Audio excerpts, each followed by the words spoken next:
Speedsters here, and welcome back to Buried. Now, where we last left off, we finally got to the bottom of the stairs and the end of Chapter 1.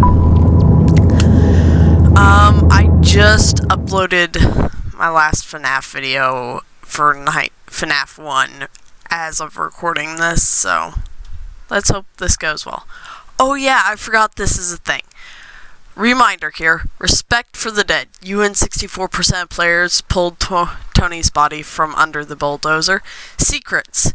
You and 24% of players hid Tony's death from Dennis. Trust. You and 55 told Dennis you believed his story. And courtesy. You and 25% of players ran away from the ringing sound. Or curiosity. I can read. Begin chapter 2. Alrighty, right back in. Grab a blanket and a drink, and here we go.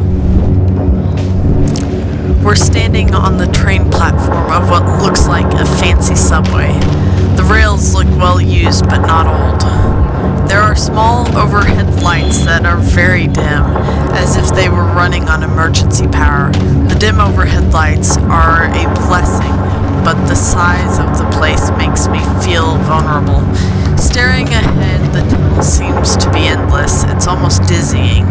But there's a small light further ahead, and then a space that breaks the monotony of the tunnel's curved surface. Maybe another platform? Why are we in a subway tunnel? Or, Dennis, what do you think of this? I'd like to know why a subway tunnel's in the middle of the woods. Thanks, though. Dennis doesn't answer. The reality of what we were seeing is sinking in. Whatever this place is, it is buried way underground.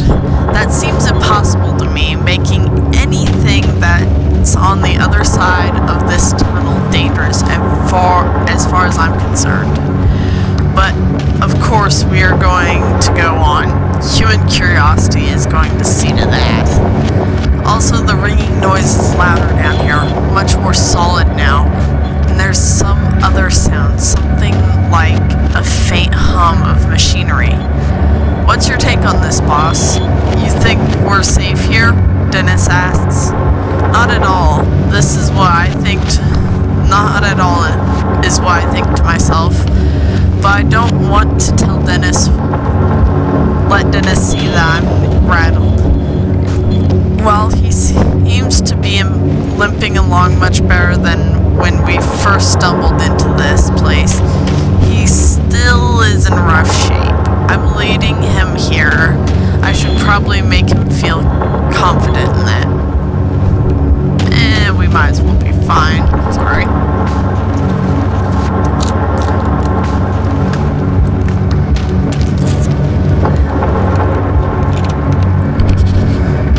Sorry, reading's a lot for me when I'm trying to read aloud at the moment, but yeah, we should be fine. You reassured Dennis. We're too far in to go back, I say. Besides, if we get caught for trespassing, I'm pretty sure we'll slide by. We're good. You're in pain, and we've got to find the rest of our crew. They could still be here somewhere. Dennis nods and looks reassured, albeit weak and miserable. From the looks of it, we can go either left or right. Left is slightly lit and right not so much. This makes me uneasy because I get the sense that one wrong turn in this place would have us wandering for hours. Suddenly, I jerk my head to the right as I hear the unmistakable sound of someone walking. Did you hear something? I asked Dennis, my eyes straining to see anything in the darkness. Not sure, he said. Maybe. It kind of sounded like footsteps. I wait for a moment, but the sound doesn't come again. So those are our options. To go left are flickering lights indicating that, we'll at least be able to see. There's also a hum of machinery, a sign of life. To the right, it's just darkness, but we also heard footsteps in that direction. Right or left? Right or left? I don't remember Mark making this choice, or what he chose for it anyways. So, left is lights and machinery. Right is darkness and footsteps. Left. You decide to go into the lights. Seems smart to stay in the light. Left it is. Continue.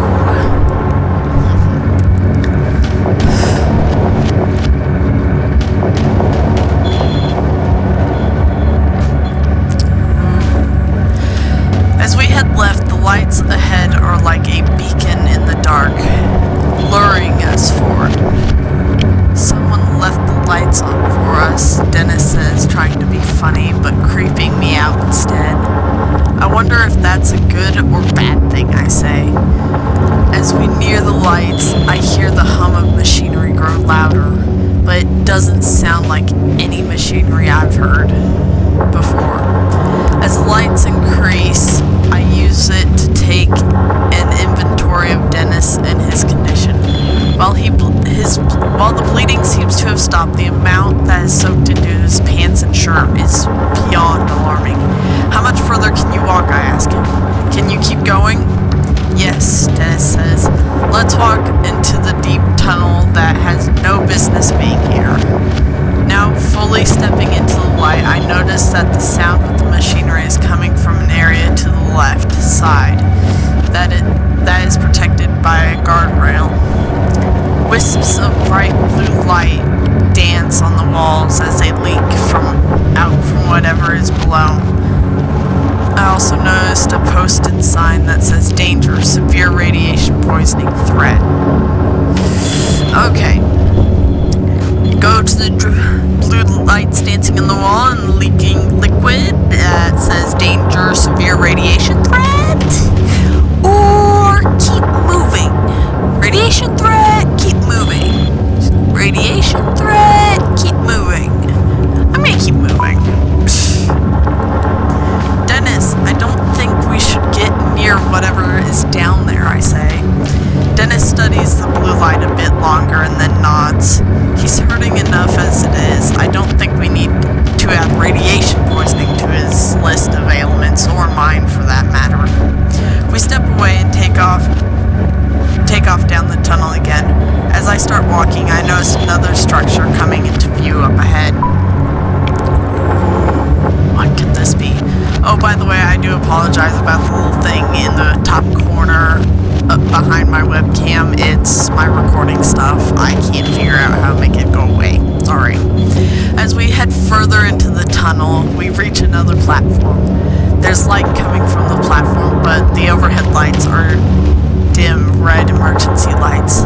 I start to wonder if the explosion at the logging site caused the power outage in this place, whatever this place is. The ringing noise that I originally thought was in my head is getting louder.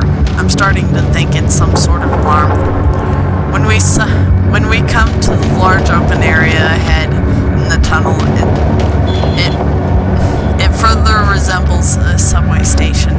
As much as I try to ignore the reality, it's undeniable. We've stumbled into some sort of high-tech transportation system that is buried beneath the forests of Kentucky. It makes absolutely no sense and creates an entire new sort of fear as to what the hell we have walked into. I notice that Dennis seems confident, though. When we reach the large opening, we have to climb over the rails and up onto the platform. I have to help Dennis over the rails and then up the small utility ladder that is bolted into the opposite side of the travelway.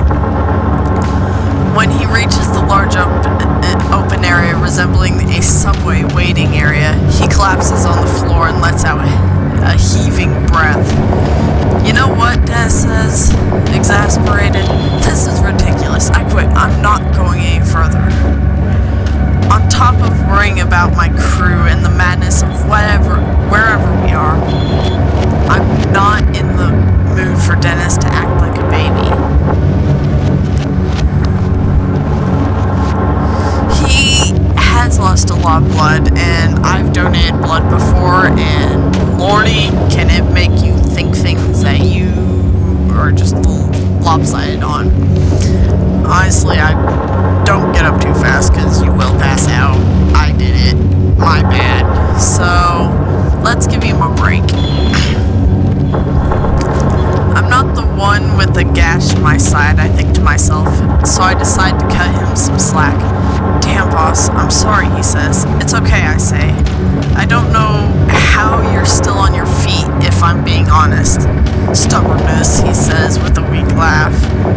You need a minute to rest, I ask, as warmly as I can muster. No, if I sit down to rest, I'm afraid I might not get back up.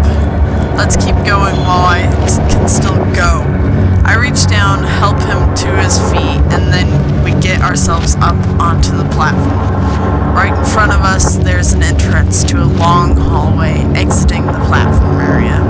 It's at this point that I realize the red emergency lights might be on for someone else who is actually supposed to be here. Sorry.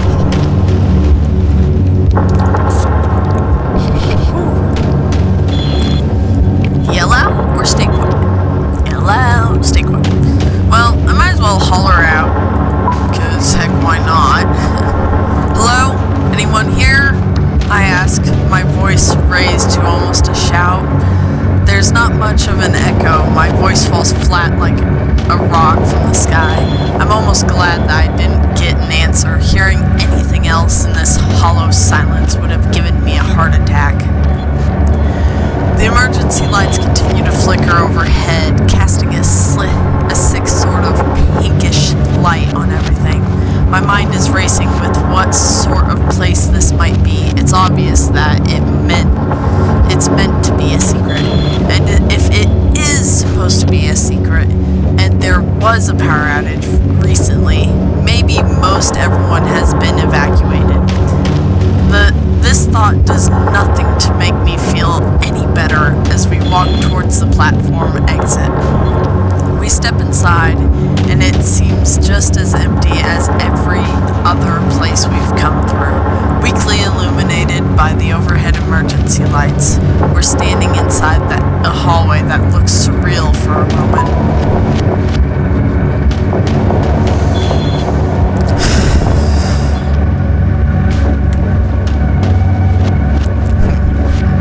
The hallway reminds me of a hospital wing, but there's something not quite right about it. It's the first clean and tidy area I've seen since coming into the woods. It looks like it was recently in use. The dim emergency lights overhead. Despite the dim emergency lights overhead, there are chairs against the walls, and the floors look well cleaned, as do the walls. The ringing noise is definitely coming from here. A small flashing red light along the ceiling seems to flash along with it. The ringing noise is an alarm, I say, as if only to confirm my own thoughts. But what for, Dennis asks, and then he asks the question that has been on my mind since we fell into that hole. What the hell is this place? We exchange a look that speaks volumes. We reach the end of the hallway and hear a sound like a large metallic grind. This is followed by a clicking noise, then an unmistakable noise of a generator kicking on. Ooh, we gotta finally get some power? So much better. Not so pinky red. Without warning, the facility jolts to life. The red glow of emergency lights is suddenly replaced by a bright white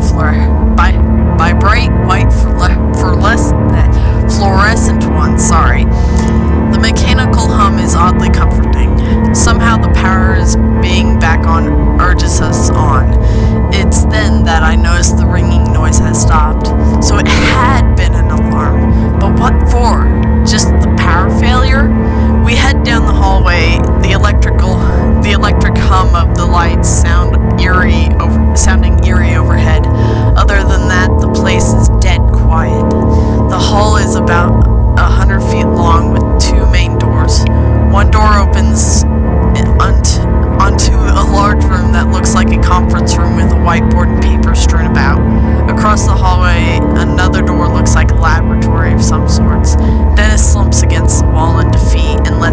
scary sounding chuckle. Something funny? I ask, as a dark and brooding panic starts to grip me. Dennis just keeps chuckling as he slides down to the floor. I'm just going to sit here while you look around, he says. There's a look in his eyes that reminds me far too much of a dead animal on the side of the road. Being I actually watched Mark's third video on this today, I kind of want to hear the lab, see what the heck's going on. Whoa, that kind of looks cool. I like it. Love the visuals of this, actually.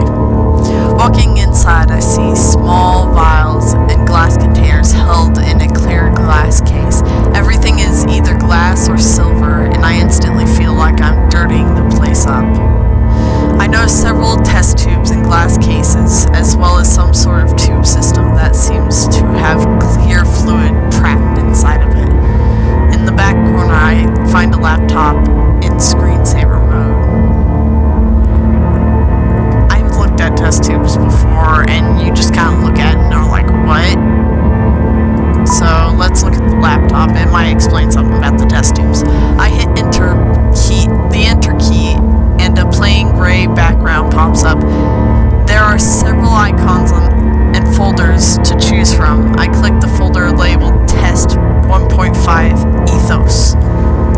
A few documents are filled with formulas and names I mostly don't understand, but there are some things that are easy to understand, things that make my blood go cold.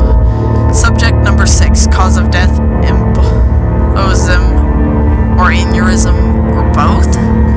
Ideas for new delivery modes, spherical liquid, or spherical, induced comatose state first, TerraCord Co equals possible plutonium supplier. Oh look, I get to look at both. I'm gonna look at the test tubes too.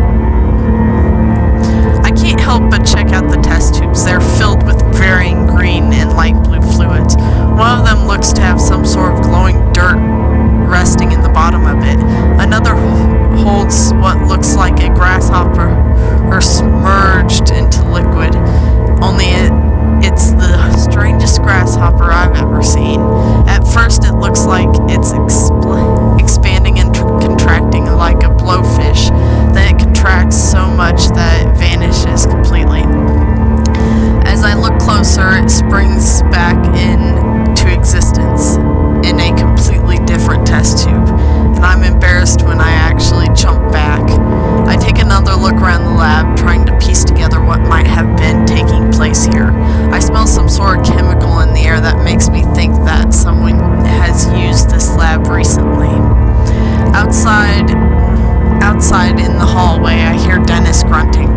I head out of the room to see him still seated on the floor, but I don't get very far because as I exit, a man comes rushing around the corner with an automatic rifle in his hand.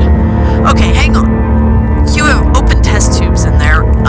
What looks like a mutilated grasshopper teleporting from one test tube to another, sorry. And none of this actually scares you or makes you want to go get the heck out of here? The man running down the hall actually worries you more. Okay. We'll run with that. Oh wait.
eyes, the man eyes both of us. I see something in his eyes that unsettles me. He is scared, but there is something else. We're just bloggers. Be truthful. His eyes look distant for a minute, then he says, bullshit. But for some reason, I am pretty sure he knows I'm telling the truth.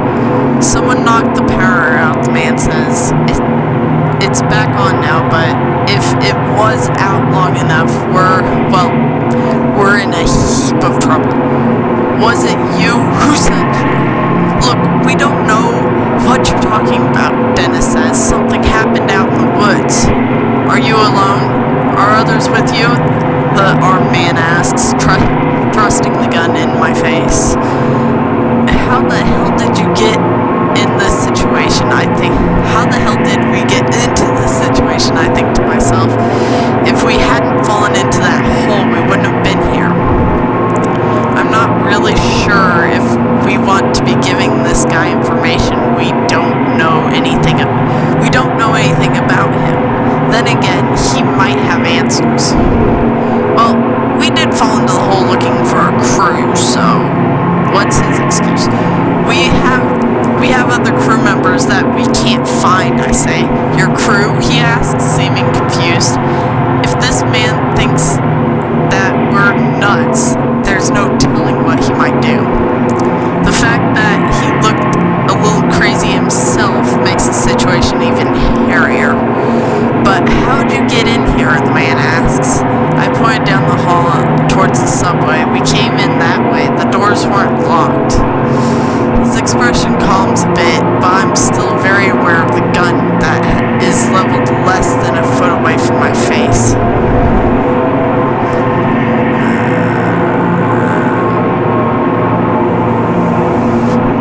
Negotiations seem to work, even though he gets a little fired up, so... I hate it when it does that.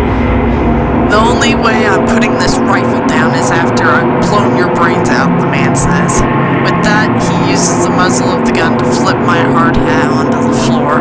I know it's a childish move, a playground tact at best, but it's sufficient to show me that he knows he's in control now.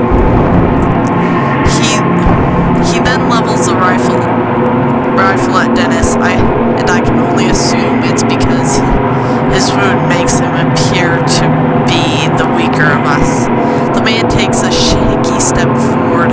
Dennis looks back and forth between the barrel of the gun and me, his eyes pleading for help. You know what?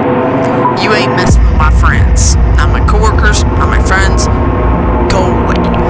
Before I am fully aware of what I'm doing, I step out in front of Dennis. The barrel of the rifle is nearly touching my chest now. Both Dennis and the man seem a little confused at my actions, as I do best to swallow down my fears. I don't know what's going on here, I say, but we're here by mistake. Well, you have no business being here, the man says, but now that the power is on, I think you might be too late anyways. For what, I ask? But he doesn't answer me. Instead, he steps forward and actually pushes me backwards with the end of his rifle. The man then repeats a question he asked before that makes no sense, and honestly makes me think he might be a little crazy. Who sent you? He said. You assholes from the Pentagon? I'm not quite sure how to take this question. Is this guy joking? He's scared. Obviously been cooped up here too long. Ow. And this is just all over a bad situation, so no joking. No, I say, we're just loggers. Something blew up and my friend got hurt. We're looking for the rest of our crew. Likely story, the man says, but I see a flicker of recognition in his face that makes me think he might believe me. Still, his grip on the gun is as tight as ever. The look on his face makes me think he'll shoot at any moment. You both just stand still, he says. Sooner or later, someone will come along and I'll turn you over. He again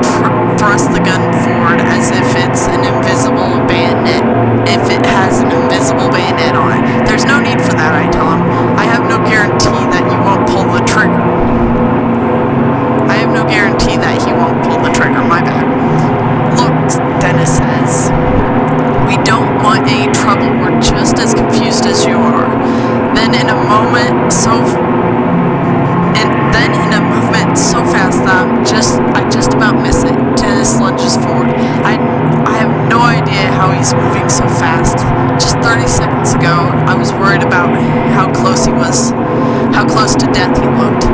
But now he's moving lightning fast, and his left arm comes down on the barrel of the gun like a club. In the commotion, the man does pull the trigger. The booming noise is deafening, and there's a moment where I think I've been hit. It takes a clanging noise of the round tearing into the floor at my feet to help me realize that I have not been shot. I look to the floor to see where the shot missed my right leg by less than 3 inches. I'm paralyzed in shock for a moment as Dennis and the man fight over possession of the rifle. There's a fire extinguisher on the wall. I could use it to as a bludgeon, but I might not have enough time to grab it before Dennis is overpowered. I'm a logger, so my punch is pretty hard. A fire extinguisher is metal, though. But I might not have time to get back, and this is the game's way of saying, yeah, the dude will be turning over, but you'll get there just as he pulls Dennis off to lodge him in the head. So, I'm gonna punch him. Click punch him. Dennis has the man pinned to the floor, but isn't strong enough to keep him down. As I fall to the floor, the barrel of the rifle swings right in front of my face as a reminder of how close I had come to being shot. On my knees now, I deliver a hard, stiff punch to the man's face. I don't punch someone often, never really. I'm not usually the brawling type. Still, it is apparently effective. The man's head snaps back hard, and his grip on the gun loosens. Dennis grabs the gun and falls to the floor, clearly winded and in pain. Our attacker is immobilized. I can feel a shift in the situation. Yet, although he is basically harmless now, I feel the need to pummel him, a desire that builds with each second I look at him. I hate that I had to watch the next episode of Marks, because I know how much of a douche he's gonna be, but I know he'll be useful for a little bit. I'm gonna punch him a little more.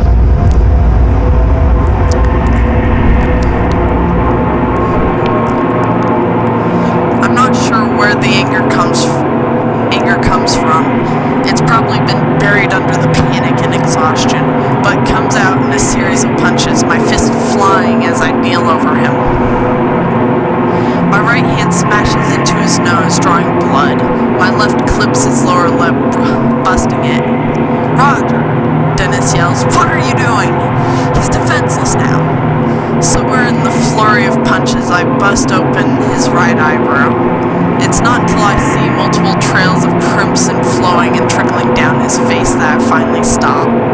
I look to my fists as if I've never seen them before. I'm slightly embarrassed that I was unable to stop myself. But Dennis instantly hands me the rifle. Hands the rifle over to me, and I take it with my shaking hands. "I can't believe you stepped between me and that gun," Dennis says. "He could have killed you." "I'm pretty sure he wouldn't," I say, although I had known no such thing. "Still, thanks, man. That was some heroic stuff." Dennis says nothing. His eyes look to the floor. "I don't think you needed to keep hitting him like that," Dennis says, some trembling in his voice. I don't say anything. He's probably right, but it was too much of a risk. "What do we do now, boss?" Dennis asks. "We've come this far," and one answers. I sense that Dennis does too. I walk over and pick up my hard hat off the floor, placing it on my head. I turn towards the man. "We get answers from this guy." "No answers," the man and it just whisper, his eyes fluttering. Blood is all over his head and neck from where I let loose on him. "Okay, let's move," I say, pointing the gun further down the hallway. "We've come this far, and I'm not letting this guy stop us." We walk down the hallway until we come to the end. A single elevator awaits us. It's steel sliding door, larger than a normal elevator.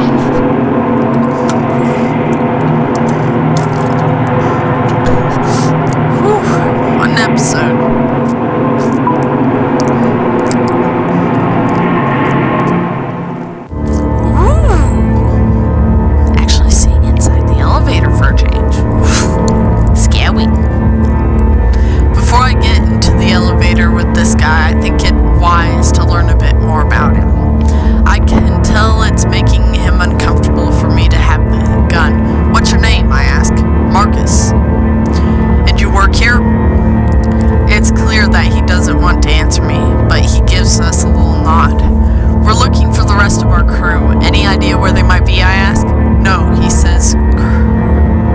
says curtly, not bothering to elaborate. There's got to be some useful information we can get out of this guy. I just need to know how to dig for it. I need a first aid kit for my friend here, I say. Where might we find one? Down on the second floor, he says. But we can't go down there. I'm not gonna be nice to this dude, because I know what he's gonna do later, but heck, why not? He looks at me like I'm an idiot. You must be aware you're insane. You're inside a classified government facility, he says. It makes sense, but I want to doubt it. Well, I'm sure our government would want you to help save my friend, so take me to the first aid kit. I can't, he says. You don't have clearance? Hell, I barely have clearance. Then seemingly to himself, he mutters, I make this place run, and not even a thank you, just a bunch of restricted access rooms that I'm only allowed to go into with a frickin' chaperone. I interrupt his monologue. We're going to that first aid kit. I could lose my job, he says, squinting through the blood where I bashed him over and over. I wonder for a moment what sort of trouble I could get into for hitting a government employee, especially as hard as I did. Then again, he had come at us with a rifle. It makes me think that things have gone terribly wrong in this place, and an explosion in the woods or whatever the hell happened might be linked to it all. I need to convince him to take us to the second floor, but I'm not sure if it would be more productive to threaten him or ask for sympathy. He's our prisoner, and he's not listening. We have a gun that we can point at his head and tell him to do anything. Do it. I place the rifle to his head. While I know I don't have it in me to pull the trigger, I have no problem holding it there. Your job is your job or your life, I say harshly, hoping those extra hits early will make him think I'm serious. He looks at me sternly, weighing his options. This is a felony, he says, but I can tell he's not going to fight me anymore. Good, now take us to the second level. With an untrusting stare, Marcus walks to the elevator, approaching a small keypad by the door. He punches in a numeral code on the keypad, and we can hear the slight mechanical hum behind the steel doors. After a few seconds of angry glances and frightened sneers from Marcus, the elevator arrives. The steel door slides open with a whisper, revealing the interior.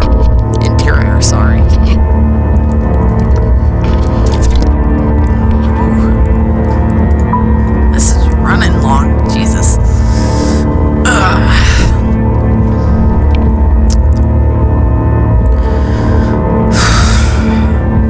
It's exceptionally well lit and looks to be made of stainless steel. I half expected the thing to take off at the speed of light. There's another small keypad in front of the right on the front right panel by the door with the options for 3 sub-level floors. Looks like this elevator doesn't go to the surface. So after we get a first aid kit for Dennis, how do we get out of here, I ask. We can't leave, Marcus says. Once the power came back on, the whole place was put on lockdown. What? I shout. Can't you override it? No, it's to prevent anything from getting out. I can't. Marcus looks deflated as Dennis. We can't get out. We're stuck here. Dennis leans onto the corner and almost falls onto the floor. The struggling for the rifle took a lot out of him. I can see that much in his face. Slowly we start to move down. The hum and grind of the car's motors fill the space. I need to know his capabilities because we're stuck down here. He's already told us he's turning us over to whoever comes, so that means we can get out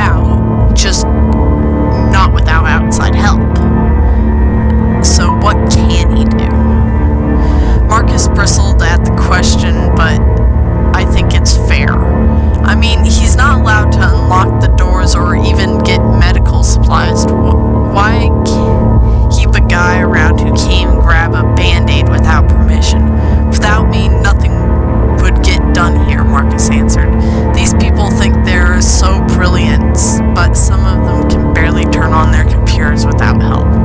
The top coder in my class at MIT, and I'm stuck living underground helping idiots who don't even trust me with keys. Obviously, he's very classified with this job. I mean, he didn't even want to take us to the elevator to go get Band-Aids. So, how big is this place? It's a government facility of the highest secrecy, Marcus says. A research facility. It goes 4 stories underground, and quite frankly, it scares the piss out of me that you two got in here so easily. Why is that, I ask. This is a Black Ops graveyard, he replies. Even the CIA doesn't know this place exists. So what's your job, Bing? They can't even trust you with keys. I clicked it. Come on. Thank you. I handle the IT work and make sure the databases are up and running. It's a 24/7 job. I haven't seen sunlight in almost a year. I wonder what staying in a place like this for that long would do to someone's mind. I was recruited, he continues. Because of my workload, no one else wanted this job. But I don't really mind being by myself, no family. Plus the IT, it's some crazy shit. Crazy how, I ask. This place generates over 100 terabytes of data per day, he answers, getting the slightest bit excited over before his face falls again. What happened here? I think what knocked out the lights is going to be more important to me right now. Seems like some sort of power outage, Marcus says. That's all I know. There was an outrage and then outage, and then what? Dennis asks weakly.